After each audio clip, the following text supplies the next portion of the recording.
So, Extinction Rebellion strike again.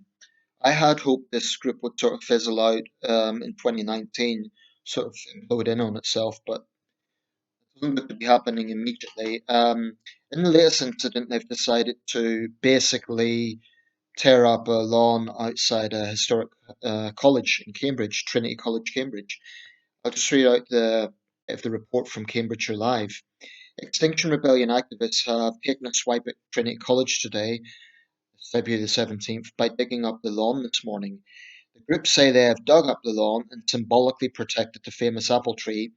I'm not sure if that's Newton's apple tree, I imagine that's somewhere else, to highlight the college's collusion in the destruction of nature at Innocents Farm in Suffolk. By destroying nature at Innocent Farm, the group are referring to the fact that the college has apparently been in talks with the Port of Felixstowe about developing a lorry park for what is believed to be around 3,000 vehicles on the site, which has been turned down by planning officers. The college also apparently is also apparently trying to build around 300 homes on the farm site, which the college bought back in 1933. Um, there's another article on this. I'm not going to read out the whole thing here. There's another article asking why they haven't been arrested. That's pretty staggering that they haven't. I mean, this is blatant vandalism. Um, thing is, I would call it stupid, but I don't think that actually comes into it because I don't think they're interested in making a compelling argument. I think this is a group that is more interested in doing what they want to do and to hell with the rest of us. Now, the word vandalism actually comes from the ancient Vandal tribe, which was one of the tribes that fought the Romans, and they were violent warrior people, like the Goths and the Huns. But that's where the word vandalism comes from, because they came in and they sacked Rome, and they vandalized ancient buildings and statues and so on. So the word's been used in vernacular ever since to describe people who wantonly destroy things, and that's what Extinction Rebellion are doing.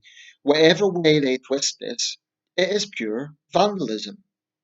They've made a right mess of this ground. I mean, this is a historic, world-renowned university. Last week it was outside the Home Office. Probably the same bizarre argument they're making that we're protecting nature by digging up nature. It makes absolutely no sense. I mean, the thing about Extinction Rebellion, I could sort of understand if they were, for example, going to oil refineries or big multinational conglomerates or something like that. But what they're doing is now targeting historic buildings.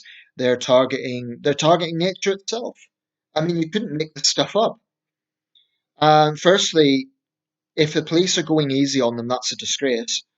While Cambridgeshire police might be busy language policing online, people using the wrong pronouns, they're turning a blind eye to this blatant vandalism. That's ridiculous.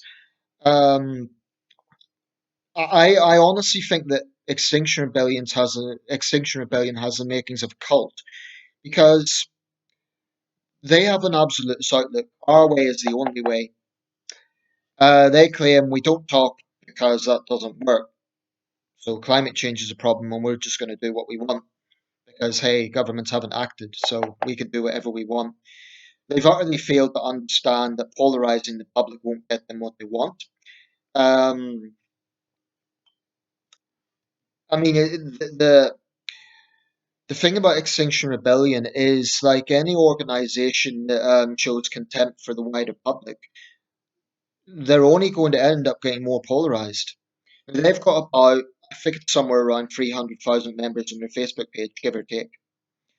So I think there are people out there who support Extinction Rebellion because they say, well, look, this is a pressing issue.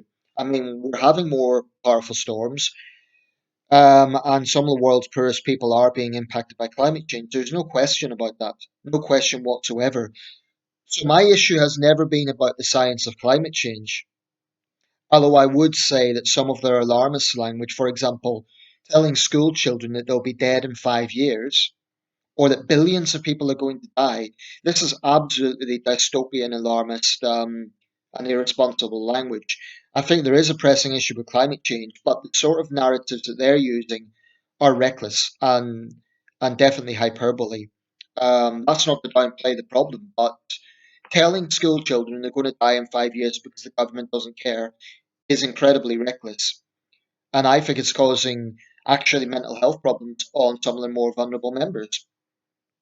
I mean, school children have been seen literally in tears because of what this cult is playing at. And I call them a cult. I honestly believe the likes of Roger Hallam are effectively cult leaders. They're saying, well, the public need to be enlightened, so go out and do whatever you want, pretty much. And they keep claiming we're not violent for the sole reason that they're not using physical violence, so they're not punching people, they're not, at this point, they're not planting bombs or anything like that. But this movement is showing no signs of abating, they're showing no signs of introspection, and at some point they are going to start saying to themselves, I think there are going to be some more extreme elements within Extinction Rebellion that do say, oh, well, look, these methods are not working, so let's use more extreme methods. At some point, I honestly think they're going to start using sabotage, and then it will cross into outright terrorism. Um, so I want to see the authorities cracking down on them. I support their ban in London. This is not peaceful protest. It's not. Disrupting the public vandalism is not peaceful. All it is wanton anarchism, and they can gloss it over whatever way they want. I see no moral difference between what they are doing and a bunch of drunk louts making a mess on a train. And in their own little minds, their own little sphere of thinking, it's all justified because the planet's a bigger issue. But they're not waking the wider public up. They're just, to put it bluntly, pissing the wider public off. Um, so I think this group needs to be charged for the damage they cause. I think they should be made. I don't even know how they would do it. They'd have to put the earth back in. I mean, it looks a right mess. And this is a historic university, you know. Um, They spray painted the treasury. I still would like to know where they got that fire engine from. This is a group that's more interested in its own ego and stunts than actually doing anything to address the problems. I mean, what is this group actually doing to help the world's most vulnerable people who are directly impacted by climate change? How is digging up a lawn in Cambridge going to help people in the Maldives or the Philippines who are affected by the worst aspects of this? Or a farmer in Ethiopia. It won't do a damn thing. It just shows to me that they're far more interested in their own exhibitionism. I mean, I say cult. If you look, there's a group of women, I think it's mostly women, they wear that red paint and it looks like Phoenician masks. What the hell's that all about? I find it a bit creepy, quite honestly. Um, Finally, if you support Extinction Rebellion or you're a member of Extinction Rebellion and you're saying, oh, but I don't support that, well, you need to wake up and realize this movement doesn't care about moderation. This movement doesn't care about the more moderate approach. Roger Hallam and other founders have already said any means necessary. They have boasted that they want to topple government. So I think you need to wake up. Even if you're not personally engaging in this behavior, if you're tying yourselves to Extinction Rebellion, then you can't really complain about negative reputation. It had a tantrum recently because Extinction Rebellion was put on extremism watch list. Well, that is not saying that Extinction Rebellion is a terrorist organization, but it's saying that when you have an organization basically saying we can do whatever we want, short of violence, then that absolutely is a green light for extremism. I mean, the founders don't put any sort of red lights. They don't say, for example, oh, you cannot do this in our name. They've basically said, do what you want in everything but name. So I don't buy this argument, oh, it's just a minority of people who are doing this, because there's no maintenance within the organization. It's kind of a Frankenstein's monster. And I would like to see it prescribed, quite frankly, as an extremist organization, not just put on a watch list. I would like to see them prescribed because this is an organization that is going to do whatever it wants. Because hey, the planet.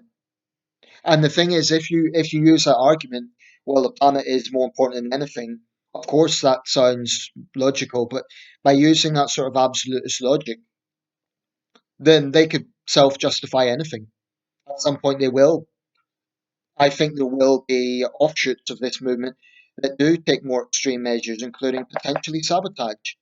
I really believe that. I mean, what would stop them? What would stop one splinter group from Extinction Rebellion saying, oh, well, this vandalism isn't working, so we really need to shock the public? Let's plant a bomb on a railway line. Let's bomb airports because of CO2 emissions from planes.